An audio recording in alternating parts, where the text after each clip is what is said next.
నువ్వే కదా ఇద్దరే కదా బోర్డులు వీకిందా సార్ ఉండగా ఇక్కడ సార్ వాళ్ళు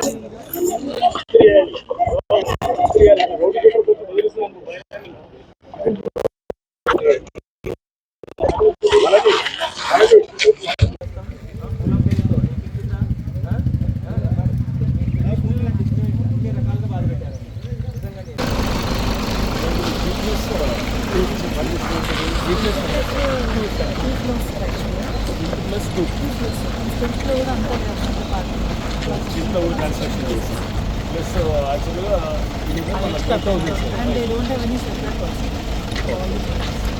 దీని తర్వాత ఇంకొకటి సార్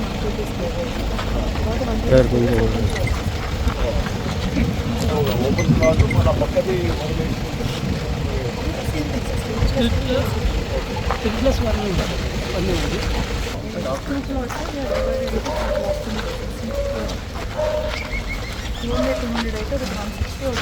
ఇదంతా స్ట్రిక్ట్ పర్మిషన్ తీసుకొని ఇదంతా so violation is open space and also building construction అది community space community space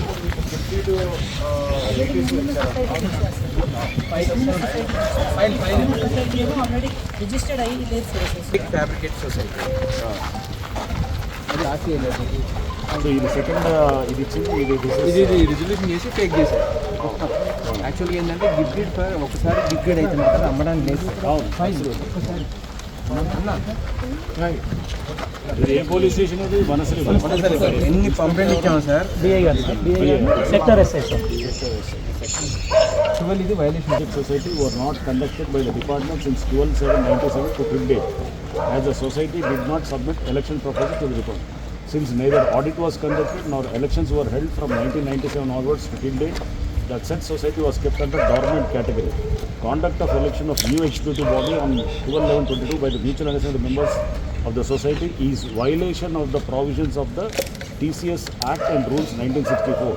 Thus, the election conducted on 12/11/22 shall be treated as null and void. So this is very clear.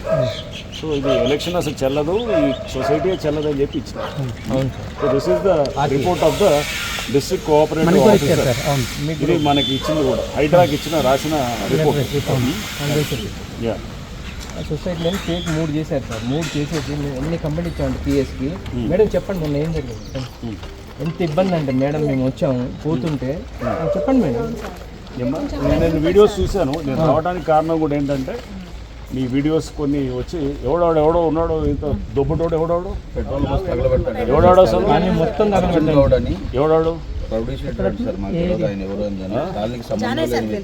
ఎవరైనా ఎప్పటి నుంచి నువ్వు లీవ్లో ఉన్నావు? 23 August నుంచి. 23 August 3 ఏళ్ళు అయింది. నువ్వు ఎప్పుడో డిసెంటర్ కింద ఎప్పుడో నేను తీసేసి ఉంటారు. నేనేమి ఉద్యోగం తీసేసి ఉంటారు. నువ్వు లేవు ఇప్పుడు కానిస్టేబుల్ కాదు ఇప్పుడు. అంతే సార్. అందు గురించి మరి నువ్వు అట్లా మాట్లాడతావు. సస్పెన్షన్ ఉన్నానంటే ఎందుకు? కానిస్టేబుల్ ఓట్లేదని చెప్తాను కదా. ఓట్లే కాదు, నేను ఉద్యోగం తీసేశారు. నేను ఓట్లేదు కాబట్టి తీసేసి కాబట్టి అది నాకు తెలియదు. ఉద్యోగం నుంచి అయితే నేను తీసేసి నాకు నేనే ఆగిపోయినాను. రైట్. ఇలా హైడ్రా కొట్లాడేది హైడ్రా వాళ్ళని బెదిరించు మీరు ఏం చేస్తే 100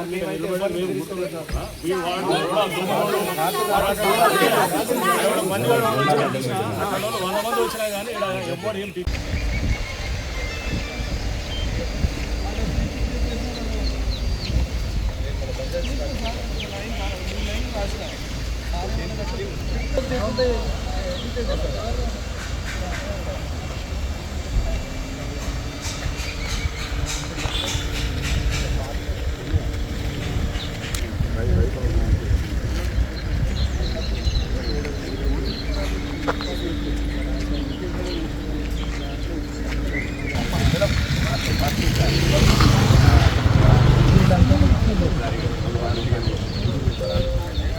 ఇక్కడ పబ్లిక్ అంతా ఇంత ఎత్తున ఎందుకు తిరగబడుతున్నారనేది కూడా నాకు తెలుసు సార్. సో నువ్వు ఏంటంటే మీరంతా ఇక ప్రజా అవసరాల కోసం ఉన్న దాన్ని ఎవడు కాడు కొట్టేయాలని చూసి ఆ మధ్యలో ఆ సొసైటీ ఒకటి డిఫెన్స్ సొసైటీ, అసలు ఆ సొసైటీ ఏమని ఇవ్వద్దు. ఒకసారి గిఫ్ట్ డీడ్ చేసిన తర్వాత అది ప్రజా అవసరాలకి వెళ్ళిపోతుంది. దాన్ని ఇక మళ్ళీ తీసేదానికి అవకాశమే లేదు, అసలు ఆస్కారమే లేదు. అది చాలా చట్టాలు చాలా స్పష్టంగా చెప్తున్నది. సో దాన్ని గిఫ్టెడ్ వైలేషన్ ఉంది. మేమైతే బాధితులం సార్. వాళ్ళు నువ్వు బాధితుడు కాదు, నువ్వు హుషారుగాడు, నువ్వు కూడా కొన్నావు. కొన్ని ఎవడోడు వాడు దుబ్బుడోడు వచ్చిన ఎవడో మాకు తెలుసు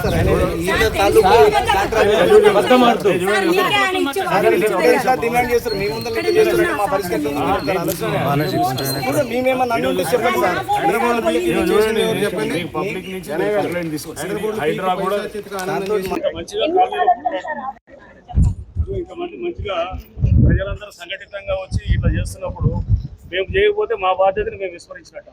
అందుకోసం మేము వస్తాం. Thank you sir. Thank you so much sir. Thank you sir.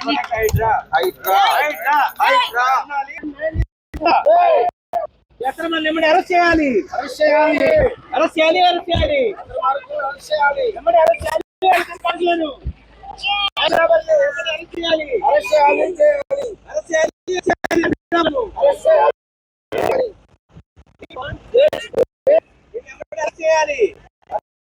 ధైర్యంగా ఎట్లా మాట్లాడుతున్నాడు అసలు? రౌడీ షీటర్ వచ్చినాడు.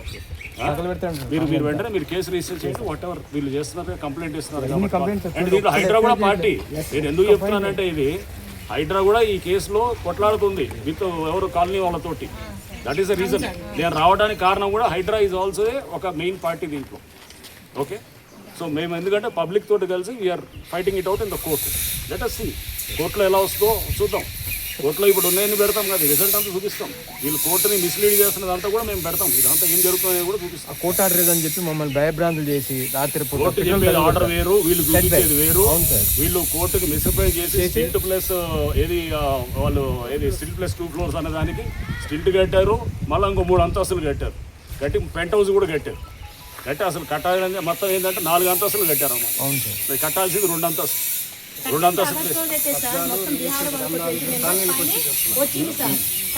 అరే నువ్వు చేసేదంతా ఈ మీద మాకు అర్థం కాదు అనుకున్నావు. మొత్తం డీటెయిల్గా చదివినా, నేను ఫైల్ అంతా చదివినాను. దీంతో మొత్తం డీటెయిల్గా పోతాం.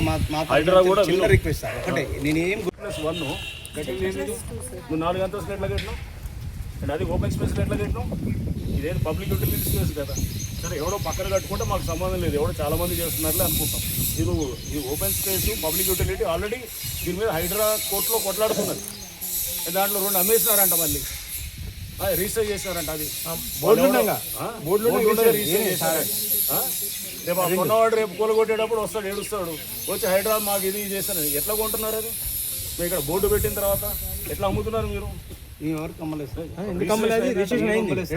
దీని తాలూకా డాక్యుమెంట్ కూడా పర్సన్ కి మా ఫ్రెండ్ చూడు, రేపు ఎవడు కొన్నా కానీ కూడా విను, ఈ బిల్డింగ్ రేపు ఖచ్చితంగా దీన్ని ఖచ్చితంగా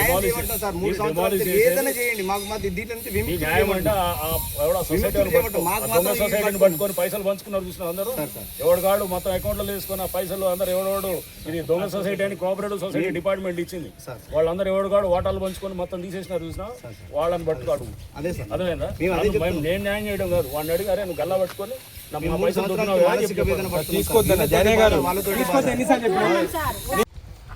సో నేను ఉద్యోగం నుంచి తీసిన తర్వాత నువ్వు ఇది రియల్ ఎస్టేట్లో చేస్తున్నావు. ఓకే, సో ఇప్పుడు ఎవడో వచ్చినాడు, ఎవరో దొబ్బుటోడు ఎవరైనా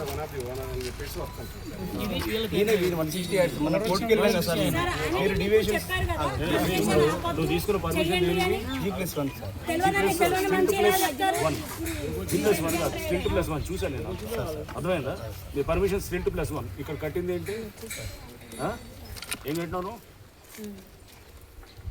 G+1 అది చూసింది. పర్మిషన్ చూసినాము. సెట్ బ్యాక్స్ కాదు. First of all building deviation, సరే బిల్డింగ్ డివియేషన్ అయితే కనుక ఇది ప్రజా అవసరాల కోసం పెట్టినటువంటి ల్యాండ్. సిడబ్ల్యూసీ ఎంప్లాయీస్ అసోసియేషన్ వాళ్ళు మీ కాడికి చాలా ఇంక్లూడ్ చేసి సార్. విను చూడు, మేము బాధితులం సార్. యాక్చువల్లీ మీ బాధితులం. వీళ్ళు బాగానే ఉన్నారు, వాళ్ళు బాగానే ఉన్నారు. మేము బాధితులం. పైసలు కట్టి మేము బాధపడుతున్నాం. 3 సంవత్సరాల నుంచి అందరిలాగానే చూపించినా ఓకే అనుకుంటే వాళ్ళ మీద క్రిమినల్ కేసులు వాళ్ళ మీద కేసులు వేసినాము. కోర్టు నుంచి ఆర్డర్స్ ఇచ్చి ఇప్పుడు కూడా జస్ట్ నౌ కూడా ఫోన్ చేసినాం సార్. వాళ్ళు ఏమంటారు అంటే మాకు ఏదన్నా కూడా కోర్టు నుంచి ఆర్డర్స్ వచ్చేస్తే మేము మాట్లాడతామా? నువ్వు ఎందుకు మాట్లాడుతున్నావు? నీకు ఇప్పుడు అది చేస్తున్నాం. వాళ్ళు చెప్పే వర్షన్ ఎక్కువ తెలివి చూపించు. అర్థమైందా? నువ్వు ఏం తెలివి చూపిస్తున్నావు నాకు అర్థమవుతుంది. వాళ్ళు చెప్పి చెప్పండి. సార్ నా పేరు బాలాజీ అండి, ఆఫీసర్స్ కాలనీ ప్రెసిడెంట్గా గత 7 సంవత్సరాల నుంచి ఉంటున్నాను. అయితే ఈ అక్రమార్కులు ఏం చేశారంటే 1987 లేఅవుట్ అండి. లేఅవుట్లో మీకు చట్ట ప్రకారంగా మీకు గిఫ్ట్ డీడ్ అని ఉంటుంది, society for gift deed. Gift deed అంటే ఒక సొసైటీకి రిజిస్ట్రేషన్ అయిన దాన్ని కామన్ పర్పస్ అంటే ఎమ్యూనిటీస్ అయినా పబ్లిక్ పర్పస్ మాత్రమే వాడాలి. పబ్లిక్ ప్లేస్ వాడాల్సిన దాన్ని ఈ మొత్తం వీళ్ళని ప్రైవేట్ అవుతుంది. ఒకసారి పబ్లిక్ ప్లేస్ ని ప్రైవేట్ చేయకూడదు, కానీ వీళ్ళు సెక్షన్స్ అన్ని మార్చుకొని ఒక ఫేక్ సొసైటీ, ఈ సొసైటీ అనేది లేదు, వీడు వైలేషన్ చేసి ఒక రిజల్యూషన్ చేసుకొని, ఈ రిజల్యూషన్ నేను ఆర్టీ చేశాను. ఈ సొసైటీలో 40 సంవత్సరాలు ఉంది, ఒకేసారి భూమికి రెక్కలు రాగానే 40,000 గజం కాగానే దొంగ సృష్టించి జానే వీళ్ళందరూ ఒక టీం ఏర్పడి మమ్మల్ని భయభ్రాంతం చేసి, అయితే హైడ్రాక్ అన్ని తిరిగామండి, అన్ని 28 శాఖలకు పంపించాను లెటర్లు, తిరిగాం, చేసాం, కాళ్ళు చెప్పులు ఎరిగా జిహెచ్ఎంస్ అన్ని తిరిగితే మన బెదిరింపులు, ఇది రాదు చేయదని. సార్ రంగనా సార్ అప్పుడు హిట్ అయింది, పోయాము సార్. 400 ఫస్ట్ కేసు మాకే తీసుకున్నారు, ఈ రోజు దాకా సపోర్ట్గా ఉన్నారు. సార్ కూడా న్యాయం వెళ్ళారు, కోర్టు మిస్టేక్ కాకుండా కోర్టు ఆర్డర్ రానియండి, కోర్టును గౌరవించుకుంటూ వెళ్ళారు. ఈ రోజు అలా ఎప్పుడో డిమాలిషన్ అయ్యేది, కానీ కోర్టుకు ఎలా వస్తేనే ఆ ప్రొసీడింగ్ వెళ్దాం. కానీ వీళ్ళు తెచ్చుకున్నది ఎలా అంటే కింద వ్యవస్థలో కొన్ని లుసుకులు తీసుకొని స్టీరింగ్ కమిటీ వీళ్ళందరూ కలిసి డీవియేషన్, అసలు టైటిలే లేనప్పుడు డీవియేషన్ ఏడొస్తుంది, మొత్తం టైటిలే లేదు, అసలు వీళ్ళకి సొసైటీ అమ్మడానికి లేదు, ఒక సొసైటీ ఫేక్, అన్ని ఫ్యాబ్రిక్, వాటి మీద కేసు ఏమైనా ఎన్ని శాఖలు తిరిగామో నాకు అన్ని ఉన్నాయండి. ప్రతి పేపర్ మీకు లైవ్ మీడియా ఇస్తే మొత్తం చూపిస్తాను, ఎంత ఫ్రాడ్, ఎంత మంది ఉన్నారంటే దీంట్లో. మమ్మల్ని భయపడి నిన్న 13వ తారీఖు రాత్రి 40 మంది గుండాలు కాలనీలో గ్రూప్లలో పెడితే పోలీసులు పెట్రోల్ పోలీసులు పట్టించుకోరు. ఎన్ని కేసులు పోలీసులు మీకు ఇచ్చే, మీకు 5వ తారీఖు మేము కంప్లైంట్ ఇస్తామండి, 7వ తారీఖు మా మీద ఎఫ్ఐఆర్ అయింది, మా కేసులు పట్టించుకోరు. ఎందుకంటే వాళ్ళు లక్షల కోట్లలో పెడతారు, ఆయనకేం లాభం, ₹1 ఇంకో ₹1 పెట్టిన వస్తుంది. మా కాలనీలో ఏంది మహా అంటే ప్రాణాలు తీయటం ఇది, కాబట్టి ఒకరిని భయపెట్టుకుంటూ ఒకళ్ళు తగ్గిపోయినాం. ఇలా సంఖ్యాబలం గట్టిగా ఉన్నాం. పక్క కాలనీ, మిత్ర కాలనీ, పక్కనే అన్ని కాలనీ కూడా ఒకటి జాయింట్ యాక్షన్ ఏర్పడి ఈ ప్రభుత్వ స్థలాలు మా కమ్యూనిటీస్ కాపాడుకోవడానికి ముందుకు వచ్చాం.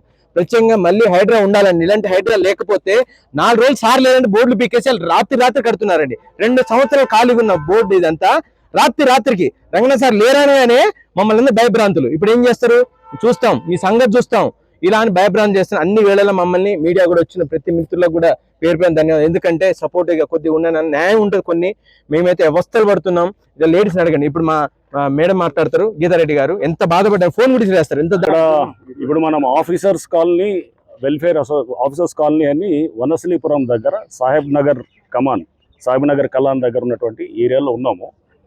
ఈ ఏరియాలో గత 2 ఏళ్ల నుంచి ఇక్కడ కాలనీ వాసులు, అంటే ఈ ఆఫీసర్స్ కాలనీ వాసులు, మన ప్రొఫెసర్ బాలాజీ గారు, అట్లానే వారికి సంబంధించిన చాలామంది, అంటే రైట్ స్పిరిటెడ్ పీపుల్, ఈ ఏదైతే మీరు పక్కన చూస్తున్నటువంటి ప్లాట్ నెంబర్స్ 39, 40 ఈ 2 ప్లాట్స్ ప్రజా అవసరాల కోసం 1987లోనే అప్పుడు ఈ సొసైటీకి, అంటే కోఆపరేటివ్ బిల్డింగ్ సొసైటీకి కేటాయించడం జరిగిందనమాట. గిఫ్ట్ డీడ్ ద్వారా ఇచ్చారు.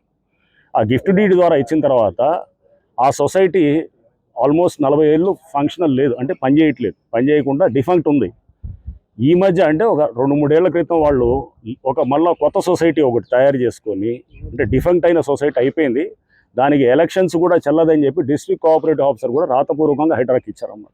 ఇచ్చి ఆ ఎలక్షన్స్ చెల్లవు, ఆ బాడీ చెల్లదు, ఎందుకంటే అది 40 సంవత్సరాల నుంచి దానికి ఎటువంటి ఆడిట్ లేదు, ఏమీ లేదు, ఎగ్జిస్టెన్స్ లేదు, నాన్ ఫంక్షనల్. కాబట్టి అది మళ్ళీ ఏం చేస్తున్నారో, ఆ పాత ఇచ్చిన గిఫ్ట్ డీడ్ని దాన్ని క్యాన్సిల్ చేసి వీళ్ళు వేరే ఇక్కడ ఒక కానిస్టేబుల్గా డిస్మిస్ అయినటువంటి ఒక అతనికి అండ్ అట్లానే ఇంకా కొంతమందికి వాళ్ళందరికీ కూడా అమ్మటం జరిగింది. అమ్మి వీళ్ళందరూ కూడా ఎవరైతే ఆ కొత్త సొసైటీ ఫామ్ అయ్యారో అందరూ పంచుకున్నారు, వాటాలు పంచుకొని మొత్తం ఎవడికాడు వాళ్ళకి పెట్టుకొని వీళ్ళని బెదిరించడం. ఎవరైతే కనుక ఈ కాలనీలో ఉండేటువంటి వీళ్ళంతా ఉన్న చాలా పెద్ద ఇక్కడ ఈ మహిళా వనులు, లేకపోతే మహిళలు ప్లస్ అట్లానే ఇక్కడ చాలామంది ఇక్కడ కాలనీ వాసులు, మన ఇక్కడ బాలాజీ గారు అండ్ అట్లానే వీళ్ళందరూ కూడా ఈ కాలనీ స్పేసెస్లో ఈ ఓపెన్ స్పేసెస్ని కాపాడుకోవాలి, పబ్లిక్ యూటిలిటీ స్పేసెస్ని కాపాడుకోవాలని చెప్పేసి వీళ్ళంతా కూడా గత కొన్ని సంవత్సరాలుగా కొట్లాడుతున్నారు. వీళ్ళ మీద ఉల్టా కేసులు పెట్టించి వీళ్ళని హెరాస్ చేయించడం అనేది గతంలో జరుగుతూ వచ్చింది. సో ఇప్పుడు ఈరోజు ఇక్కడ రావడానికి కారణం ఏంటంటే ఇది ఆల్రెడీ కోర్టులో నలుగుతున్నది. కోర్టులో కూడా మేము ఇది హైడ్రా కూడా పార్టీగా ఉంది, వీళ్ళు కూడా ఇంప్లీడ్ అయి ఉన్నారు. సో దాంట్లో కోర్టుకు కూడా వీళ్ళు ఏం చేశారు, పర్మిషన్స్ వీళ్ళకి వచ్చింది స్టిల్ట్ ప్లస్ 2 ఫ్లోర్స్ అనమాట, అంటే G+1 2 అంతస్తులకు వచ్చింది పర్మిషన్, గ్రౌండ్ ప్లస్ 1. బట్ కట్టింది వీళ్ళు 4 అంతస్తులు కట్టారు. డీవియేషన్స్ని మొత్తం, అంటే ఏదైతే ఉండాల్సిన దాని ప్రకారం కాకుండా మొత్తం డీవియేషన్స్ అన్నీ కూడా మొత్తం వైలేట్ చేసి అదే అంటే టోటల్గా విత్ డీవియేషన్స్తో చూస్తే మొత్తం ఆక్రమించుకొని, దాంతోపాటు అన్నిటికన్నా ముఖ్యంగా ఇది ప్రజా అవసరాల కోసం ఇచ్చినటువంటి స్థలం అన్నమాట. దాన్ని తీసుకోవటం అనేది, దాన్ని కబ్జా చేసి కట్టడం అనే దాని మీదే హైడ్రా వచ్చింది. నిన్న ఎవరో కొంతమంది వచ్చినారు, వాళ్ళు ఎవరో ఈ గూండాగాళ్ళని వాళ్ళని తీసుకొచ్చి రౌడీ షీటర్స్ ఎవరినో కొంతమంది తెచ్చి ఇక్కడ వీళ్ళందరినీ కూడా బెదిరించడం జరిగింది. కాలనీ వాసులంతా కూడా మాకు మెసేజ్లు పెట్టడంతో ఈరోజు రావడం జరిగింది. ఎందుకంటే వీళ్ళు కాలనీ వాసులతోటి హైడ్రా కలిసి కోర్టులో మేము కొట్లాడుతున్నాము. కొట్లాడి ఈ ఏదైతే స్థలం ఉన్నదో, ఇది చిన్న స్థలమే కానీ బట్ ఇక్కడ ఎందుకంటే మేము రావడానికి కారణం కాలనీ వాసులందరూ కూడా ఒక మంచి ఉద్దేశంతో దీన్ని ప్రొటెక్ట్ చేసుకోవాలనేటువంటి ఒక మంచి స్పిరిట్ తోటి. ఇది మాకు యాక్చువల్గా ఇది హైడ్రా చేస్తున్నటువంటి ఇది ఆపరేషన్స్లో ఇది చాలా చిన్నది, ఇదంతా ఒక 300-400 గజాలు 400 గజాలు ఈ టైప్ ఉండేది. బట్ ఏంటంటే కాలనీలో ఒక మంచి విజిల్ బ్లోయర్స్గా, రైట్ స్పిరిటెడ్ పీపుల్గా వీళ్ళు కొట్లాడి ప్రజా అవసరాల కోసం ఉన్న ప్రాపర్టీని కాపాడుకోవాలనే దాన్ని ఏదైతే సదుద్దేశంతో చేస్తున్నారో దాన్ని మేము గౌరవిస్తూ అందుకోసం ఇక్కడ రావడం జరిగింది. తప్పకుండా హైడ్రా ముందు ఉంటుంది, వీళ్ళందరికీ కూడా సపోర్ట్ చేస్తాం. సపోర్ట్ చేస్తా ఎవడెవడైతే కనుక ఇట్లా బెదిరిస్తున్నారో వాళ్ళ సంగతి కూడా చట్టపరంగానే ఇప్పుడు పోలీసు వారు కూడా వచ్చారు, వాళ్ళకు కూడా కంప్లైంట్స్ ఇస్తాం. అటువంటి వాళ్ళు ఎవరు వచ్చినా కానీ కూడా వాళ్ళ సంగతి తేల్చడానికి మాకు పెద్ద కష్టమైన పని ఏం కాదు, వాళ్ళు ఎట్లా హ్యాండిల్ చేయాలో మాకు తెలుసు, చేస్తాం కూడా. సో ఇది చట్టపరంగా మేము కోర్టు ద్వారా ప్రాసెస్ ద్వారా వెళ్తున్నాం. వెళ్ళి అది అక్కడ 2 ఏళ్ళ నుంచి జరుగుతున్నది. ఇది త్వరలో ఇంకా మేము కూడా మాది కూడా సంబంధించినటువంటి ప్రాసెస్లో కొన్ని పేపర్స్ మళ్ళీ కోర్టు ముందు ఒకటి ఫైల్ చేస్తాం. ఈ లోపల ఏంటంటే ఈ బిల్డింగ్ కట్టేశారు, ఈ కోర్టులో జరుగుతుండగా ఈ బిల్డింగ్ ఏదైతే ఉందో అది కట్టేసి కొంతమందికి అమ్మటం కూడా జరుగుతున్నది, బోర్డులు పెట్టుండా కూడా. సో ఎవరిని కూడా దయచేసి ఇక్కడ కొనొద్దు ఇట్లాంటి వాటిని కొని. మళ్ళీ తర్వాత మేము కూలగొట్టినప్పుడు హైడ్రా కూలగొట్టింది అని చెప్పి అంటే కనుక మళ్ళీ మీరు మళ్ళీ ఇదేంటి పేదల మీదకి వస్తుంది, మాకు తెలియకుండా మేము కట్టాము, ఇంత ఓపెన్గా మేము బోర్డు పెట్టాము, దీన్ని అంతా క్లోజ్ చేసాము, ఇంత చేసి 2 ఏళ్ళ నుంచి కొట్లాడుతున్నా కానీ ఎవరో ఇద్దరు రిజిస్టర్ చేసుకొని వాళ్ళు కొనుక్కున్నారనేది కూడా చెప్తున్నారు. సో దయచేసి అట్లాంటి ఆస్తులు కొంటే కనుక రేపు ఈ బిల్డింగ్ ఎప్పటికైనా కానీ కూడా ఇంకొన్ని రోజుల్లో తప్పకుండా దాన్ని తీసేసేటటువంటిది ఉంటుంది. అది దయచేసి ఎవరు కూడా కొనొద్దని చెప్తున్నాను. ఈ వీళ్ళ కాలనీ వాసులకి హైడ్రా అండగా ఉంటుంది, అన్ని వ్యవస్థలు కూడా అండగా ఉంటాయి. పనిచేసి వాళ్ళకి డెఫినెట్గా ఈ ప్రజా అవసరాల కోసం అయితే ఉన్నదాన్ని కాపాడుతాం అన్నమాట. కోర్టు ఆర్డర్ ప్రకారం అప్పుడు తీయటం జరిగింది, మళ్ళీ దాన్ని కోర్టు ఆర్డర్ ప్రకారం పెడతాం అన్నమాట. కోర్టు ఆర్డర్ ప్రకారం పెట్టి దానికి చేస్తాం. అది ఎందుకంటే అది తీయటానికి కోర్టు ఆర్డర్ ఇచ్చారు. సో కోర్టు ఆర్డర్ గౌరవిస్తూనే మేము అది తీయటం జరిగింది. మళ్ళీ పెడతాం రేపు కోర్టుకి, మళ్ళీ చెప్పేసి ఇది చెప్తూ ఇవన్నీ కూడా జరిగిందంతా కూడా చెప్తాం కోర్టుకి చెప్పి, వారి దీంతో ఉత్తర్వులతో మళ్ళీ పెట్టడం జరుగుతుంది. రేపు కూలగొట్టడం కూడా వాళ్ళతోటే జరుగుతుంది అన్నమాట. ఇదంతా కూడా జరుగుతుంది కన్స్ట్రక్షన్. అదే ఇదంతా కన్స్ట్రక్షన్, దీని మీద కూడా ఇప్పుడు మేము ఒకసారి లోతుగా పోయి కన్స్ట్రక్షన్ ఇదంతా ఇమీడియట్గా దీన్ని మూవ్ చేస్తాం. దీని డిమాలిషన్కి కూడా ఆల్రెడీ కావాల్సినటువంటి ప్రక్రియ కూడా స్టార్ట్ చేస్తాం. పని ఆపుతారా వాళ్ళు చేసుకుంటే కనుక అది కూడా చూస్తాం. పని ఆపటం అనేది అది ఒకసారి చూసి డెఫినెట్గా దాన్ని కోర్టు ముందు పెడతాం. రేపే ఎల్లుండిగా ఇది పెడుతున్నాం అన్నమాట. పెట్టి కోర్టు డైరెక్షన్స్ పెట్టి చేస్తాం. ఇది తీయటం పెద్ద పనేం కాదు. సో ఎందుకంటే సరే ఒక చట్టపరమైన ప్రక్రియ ఫాలో అవుతున్నాం, అంతా చేస్తున్నాం కాబట్టి 100% అది ఫాలో అవుతూనే మేము న్యాయస్థానాలను గౌరవిస్తూనే ఇచ్చేస్తాం. ఈ కేసు గురించి సార్ ఒకరే కాదండి, కాలనీలో ఉన్న ఆడవాళ్ళం అందరం కూడా పిఎస్ కి రాత్రనక పగలనక వెళ్తూనే ఉన్నాం సార్. బెదిరింపులు కూడా మాకు వస్తూనే ఉన్నాయి, ఆయన మేము పట్టించుకోలేదు. కాబట్టి మొన్న 13th ఆగస్టు రోజు ఎప్పుడైతే ఈ బోర్డులు హైదరాబాద్ తీశారో వాళ్ళు నిజంగానే ఒక 3 days లో బీహార్ వాళ్ళని ఒక 30-40 మందిని దింపారు సార్. అది అడ్డుకోవడానికి పోయినా సార్ పైన కూడా దాడికి పాల్పడ్డారు. మా గుడి చైర్మన్ సార్ ఉన్నారు, ప్రేమ్నాథ్ సార్, ఆ సార్ లేకుండా మాత్రం మీ సార్ మీద మాత్రం ఖచ్చితంగా కొట్టేవారే. మళ్ళా 14th ఆగస్టు రోజు నేనే వెళ్ళి సారే పిలిచారు, జానయ్య సారే పిలిచారు. మేడం ఇలా ఉంది అలా ఉంది అని చెప్తూ ఉంటే మేమేమన్నామంటే సార్ లీగల్ గానే వెళ్దాము, ఎందుకంత తొందరగా మీరు కన్స్ట్రక్షన్ స్టార్ట్ చేస్తున్నారని చెప్పినా కూడా పట్టించుకోలేదు సార్. నేను ఇక్కడే కూర్చున్నాను ధర్నాకి. కూర్చుకుంటే మళ్ళీ అదే రోజు సాయంత్రం ఏ రోజైతే నైట్ 13th ఆగస్టు రోజు దాడికి పాల్పడ్డారు, మళ్ళీ వాళ్ళే వచ్చి మా మీద మళ్ళీ బెదిరించడం. కాలనీలో ఉండేది 100 మంది ఉన్నారు, అందరి పైన మేము పెట్రోల్ పోసి తగలబెడతాం, పెట్రోల్ ట్యాంక్ తీసుకొచ్చి పగలబెడతాం. మా బాబు ఫోన్ తీస్తుంటే ఆ ఫోన్ తీసి పగలు కొట్టేశారు సార్. అదే విషయం తీసుకెళ్లి కంప్లైంట్ పోలీస్ స్టేషన్లో ఇచ్చినా కూడా పట్టించుకోవట్లేదు. మళ్ళీ నెక్స్ట్ డే మార్నింగ్ కల్లా మళ్ళీ రిక్కిళ్ళు నడుస్తూనే ఉన్నాయి. సరే ఇలా ఎన్ని రోజులు మేము న్యాయం కోసం అడుగుతున్నాం కదా, మాకు కావాల్సిన ప్రాపర్టీది, మేము వాళ్ళ ప్రాపర్టీ మేము తీసుకోవట్లేదు, మా కాళ్ళకి కావాల్సినటువంటి ప్రాపర్టీ గురించి మేము పోరాడుతున్నాం సార్. ఇంతమంది ఆడవాళ్ళు ఈ టైంలో కూడా రాత్రనక పగలనక ఎందుకు వస్తున్నాం సార్? అన్యాయంగా ఇది కాకపోతే రంగనాథ్ సార్ లేకుండా ఉంటే మాత్రం మాకు ఇది దక్కేది కాదు సార్. ఎక్కడ ఏ ఆఫీస్కి పోయినా కూడా పిచ్చి వాళ్ళగా తిండి తిప్పలు లేకుండా బయట నిలబడుకున్నాం సార్. మా ప్రాబ్లమ్స్ అట్లా ఉన్నాయి కానీ ఎవరు పట్టించుకోలేదు. కానీ సార్ ఒకరు రంగంలో దిగిన తర్వాత మాకు న్యాయం జరిగింది. కాబట్టి జై రంగనాథ్ సార్, జై హైడ్రా.